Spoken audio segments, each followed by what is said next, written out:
ৰাজ্যত যি এক ভয়ানক পৰিৱেশ সৃষ্টি কৰিব খুজিছে সি সঁচাকৈ গৰিহণাযোগ্য।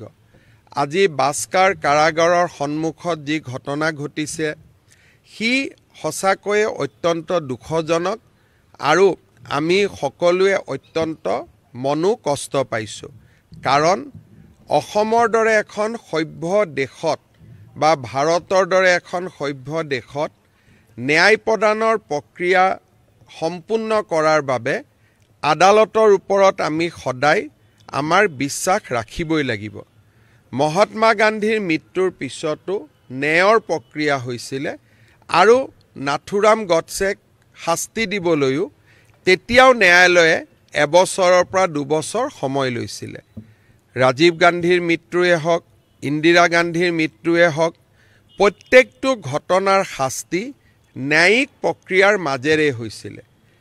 আজি ৰাজনৈতিক দলসমূহে ৰাইজক, সাধাৰণ ৰাইজক যি সঁচাই জুবিনক প্ৰাণ ভৰি ভাল পায়, জুবিনক প্ৰাণৰ শিল্পী, জুবিনক আপোন বুলি ভাবে, আমাৰ দৰে অসংখ্য যি জুবিনৰ অনুৰাগী তেওঁলোকক উত্তেজিত কৰাৰ বাবে যি প্ৰচেষ্টা, মই ভাবোঁ যে ই সঁচাকৈয়ে অসমৰ স্বাৰ্থত নহয়, ই বহু দিনলৈ অসমক ক্ষতি কৰিব।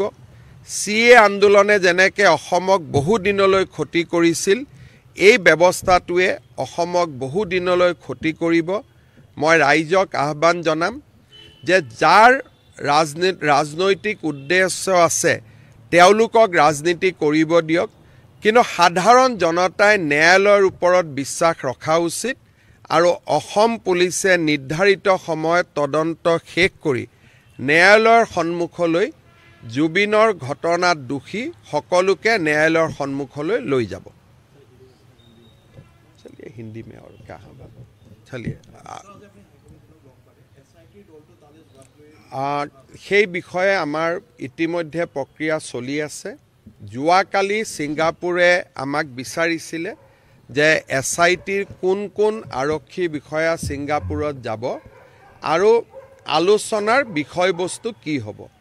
যোৱাকালিয়ে ভাৰত চৰকাৰৰ বৈদেশিক মন্ত্ৰালয়ে ছিংগাপুৰ কৰ্তৃপক্ষক জনাইছে যে অসম পুলিচৰ এই 2জন আৰক্ষী বিষয়া যাব খোজে আৰু ডিছকাশ্যনৰ এজেণ্ডা এই 4টা পইণ্ট। গতিকে এই ক্ষেত্ৰত ছিংগাপুৰ কৰ্তৃপক্ষই গ্ৰীণ ছিগনেল দিলেই বা তেওঁলোকে সঁহাৰি জনালে আমি তেওঁলোকক পঠিয়াব পাৰিম। ছিংগাপুৰ পুলিচেও তদন্ত প্ৰক্ৰিয়া চলাই আছে আৰু তেওঁলোকৰ আদালততো ছিংগাপুৰে 3 মাহৰ ভিতৰত অভিযোগনামাই হওক বা ক্লোজাৰ ৰিপৰ্টে হওক তেওঁলোকেও তেওঁলোকৰ আদালতত 3 মাহৰ ভিতৰত দিয়াৰ যিটো নিয়ম, ভাৰতত যেনেকৈ 3 মাহৰ ভিতৰত দিব লাগে, ছিংগাপুৰতো 3 মাহৰ ভিতৰত দিব লাগে। আৰু ছিংগাপুৰৰ ডেপুটি হাই কমিশ্যনাৰে মোক আশ্বাস দিছে যে আমাৰ তদন্তৰ প্ৰতিবেদনো আমাৰ কোৰ্টত আমি নিৰ্ধাৰিত সময়ৰ ভিতৰত দিম আৰু সেই যিটো শুনানি হ'ব তাৰ পিছত সেইটো ৰাজহুৱা হয়, তাত যিকোনো মানুহে তাত অংশগ্ৰহণ কৰিব পাৰে। তেওঁলোকে কৈছে যে খালি ইনভেষ্টিগেশ্যন চলি থকা সময়ত আমাৰ পুলিচে কথা নকয়, সেইটো আমাৰ নিয়ম। আৰু সেইটো কাৰণেই আমাক তেওঁলোকে অসমৰ ৰাইজক আহ্বান জনাইছে যে বিশ্বৰ ভিতৰতে ছিংগাপুৰ পুলিচৰ এটা নাম আছে তদন্তৰ ক্ষেত্ৰত, ছিংগাপুৰ পুলিচৰ ওপৰত যাতে বিশ্বাস ৰাখে তাৰ কাৰণে ছিংগাপুৰৰ হাই কমিশ্যনাৰে মোক আজি আহি ৰিকুৱেষ্ট কৰিছে যে অসমৰ ৰাইজে হিচাপ চালে দেখা পাব যে ছিংগাপুৰৰ পুলিচ কিমান মেটিকুলাছ আৰু কেনেকৈ কাম কৰে। সেইকাৰণে আমাক কেইটামান দিনলৈ আমাৰ ওপৰত বিশ্বাস ৰাখক। যদি যোৱাৰ অনুমতি দিয়ে আমি নাই, ইয়াতটোতো যুটীয়া তদন্তটো দুইখন দেশৰ মাজত যুটীয়া তদন্ত নহয়, তদন্তটো আদান প্ৰদান হয়। তেওঁলোকে যিখিনি তদন্ত কৰিছে সেইখিনি আমাক জনাব, আমি যি তদন্ত কৰিছোঁ তেওঁলোকক জনাব। কোনো এখন আদালতে যুটীয়া তদন্ত স্বীকাৰ নকৰে। তদন্ত সদায় কোনোবা এখন ৰাজ্যৰ পুলিচ হ'ব লাগিব, কিন্তু সেইখন ৰাজ্যৰ পুলিচে আহৰণ কৰা তথ্য আন এখন দেশ বা প্ৰদেশৰ আদালতে তাক গ্ৰহণ কৰে। গতিকে তথ্যৰ আদান প্ৰদান হ'ব আৰু ছিংগাপুৰে কৈ আছে যে তাৰ কাৰণে আপোনালোকে অলপ সময় অপেক্ষা কৰিব লাগিব। চাওক, মই এইটোৱে প্ৰতিক্ৰিয়া দিম যে প্ৰত্যেকটো পৰ্যায়তে এছাম লোকে মানুহক প্ৰভোগ কৰিবৰ বাবে যিমান তলত যাব পাৰে সিমান তললৈকে গৈছে। তাৰ কোনো সীমা সংখ্যা নাই। প্ৰত্যেকটো কথাতে ইটো হ'লে ইটো কিয় হ'ল, ইটো কিয় নহ'ল। ৰাতিপুৱা যদি আদালতেও আমাক অৰ্ডাৰ দিছে যে আপোনালোকে আন এখন জেলত ৰাখক, অমুকখনত কিয় লৈ গ'ল, তমুকখনত কিয় লৈ নগ'ল। যদি কোনোবাই যদি সুপ্ৰিম কোৰ্টত এখন পিটিশ্যনো দিছে, পিটিশ্যনখন গ্ৰহণ কৰা নাইয়ে সুপ্ৰিম কোৰ্টে, কেনেকৈ পিটিশ্যনখন দিব পালে। যিখন পোষ্টমৰ্টেম আমাৰ হাতত নাই তেনেকুৱা এখন পোষ্টমৰ্টেমো সংবাদ মাধ্যমত উলিয়াই দিলে।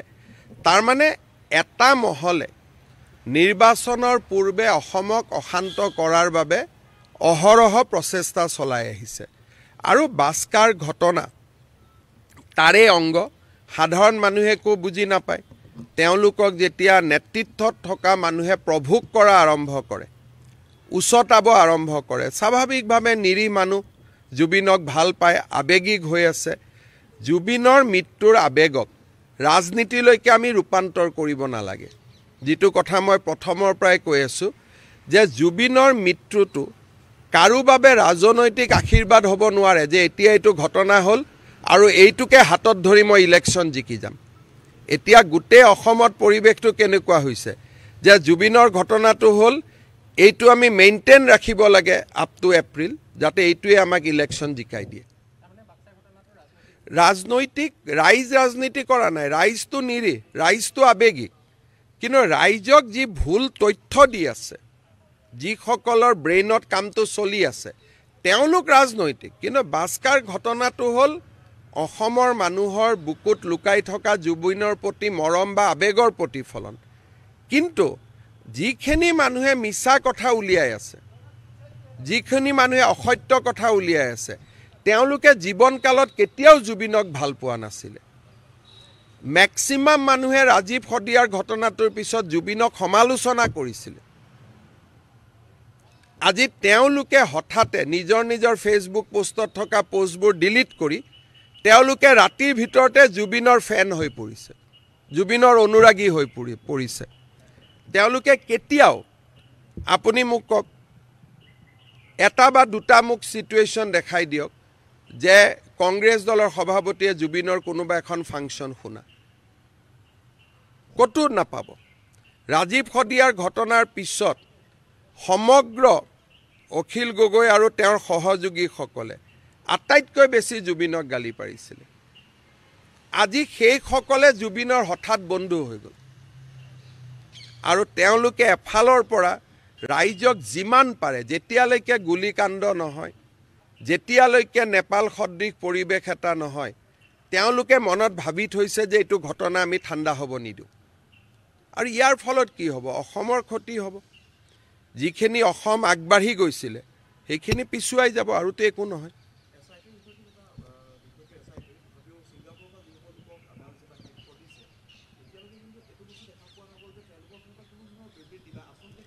বিবৃতিটো নিদিয়ে নহয় কোৰ্টৰ, তেওঁলোকক দিয়াটো আমি আপত্তি কৰা নাই। সাংবাদিকে তেওঁলোকক সুধিলে তেওঁলোকে কথা ক'ব, কিন্তু আমি যিখিনি জানিব লগা আছে সেইখিনি তেওঁলোকে SITকো দিছে।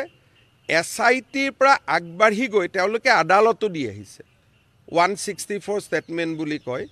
তেওঁলোকে ছিংগাপুৰৰ পৰা যিসকল আহিছে তেওঁলোকে অকল SITতে ষ্টেটমেণ্ট দি ক্ষান্ত হোৱা নাই, তেওঁলোকে তাতকৈও আগত গৈ আদালতৰ সন্মুখত গৈ ষ্টেটমেণ্ট দিছে।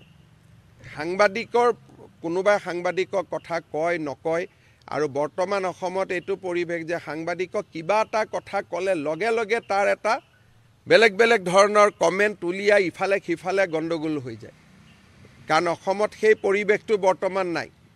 গতিকে তেওঁলোকৰ যিটো দায়িত্ব, SITত ষ্টেটমেণ্ট দিব লাগে দিছে। তেতিয়া আমি SITয়ে কৈছোঁ এইখিনি কথা আপুনি কোৰ্টত ক'ব পাৰিবনে নাই? বোলে যাম। কোৰ্টতো গৈ ষ্টেটমেণ্ট দিছে। আকৌ আমি কৈছোঁ আকৌ এবাৰ মাতিলে আহিব নাই? বোলে আহিম। গতিকে তেওঁলোকে তেওঁলোকৰ দায়িত্বখিনি এতিয়ালৈকে পালন কৰিছে। আজি গোটেইকেইজন আহি গ'ল, ৱাজিদ বুলি এজন আছিলে, তেওঁ মাত্ৰ অহা নাই, বাকী গোটেই 10 জনে আহিলে। গতিকে তেওঁলোকে আদালতত গৈও নিজৰ তেওঁলোককতো নিৰাপত্তাটো দিবই লাগিব। এইবিলাকতো ব্ৰাইট অসমীয়া ল'ৰা ছোৱালী নহয়, যদি কোনোবাই কিবা এটা কৰি দিয়ে। এইবিলাকতো জুবিনৰ অনুৰাগী হয়, জুবিনৰ অনুৰাগী, আৰু লগতে তেওঁলোক ছিংগাপুৰত আছে। অসমৰ বহুত চোকা চোকা ল'ৰাও তাৰ মাজত আছে। দোষী নিৰ্দোষী পিছৰ কথা, তেওঁলোকক যদি অসমত মাতি আনি এই বাস্কাৰ দৰে ঘটনা এটা হ'লেহেঁতেন দায়িত্ব কোনে ল'ব? মই অসমীয়াকহে নিৰাপত্তা দিছোঁ, বেলেগকতো দিয়া নাই। গতিকে আপোনালোকে যদি ভাবে কাকো পুলিচে নিৰাপত্তা দিব নালাগে, তাৰমানে অসমখন কি হ'বগৈ? সভ্যতাৰ বধ্যভূমি হৈ নাযাব জানো?